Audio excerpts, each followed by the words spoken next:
జోగులాంబ గద్వాల జిల్లా మల్కల్ మండలానికి చెందిన ముగ్గురు ఎంపీటీసీలు కాంగ్రెస్ పార్టీ కండువా కప్పుకున్నారని వస్తున్న వార్తలు అవాస్తవమని మల్కల్ మండల ఎంపీపీ రాజారెడ్డి స్పష్టం చేశారు. టీఆర్ఎస్ పార్టీకి చెందిన ఎంపీటీసీలను ప్రలోభాలకు గురిచేసి మోసం చేసి పార్టీ కండువాలను కప్పారని ఆరోపించారు.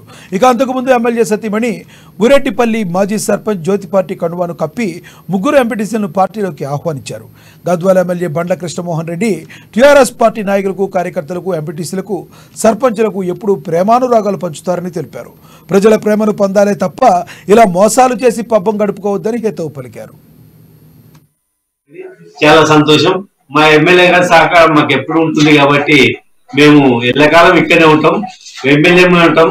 మంచిగానే చేయాలని ఎమ్మెల్యే మాకి అన్ని చూసుకుంటామని ఆయన అనుకూలంగా ఉంటూ ఆయన ఆధ్వర్యంలో నడుచుకుంటామని మనకి ఒకటి నిరూపణం వచ్చింది. ఎందుకంటే వెనుకటికి సామెత ఉంది, ఆవు సైడ్లో వేస్తే దూడ గట్టున మేయరు. వాళ్ళు టిఆర్ఎస్ పార్టీలో గెలిచి అదే పదవిని అనుభవిస్తూ ఈరోజు పార్టీలోకి పోయి మేము ఏదో వెలుగబెడదాము అని అనుకున్నారు. ఏం వెలుగబెట్టినారో మనకి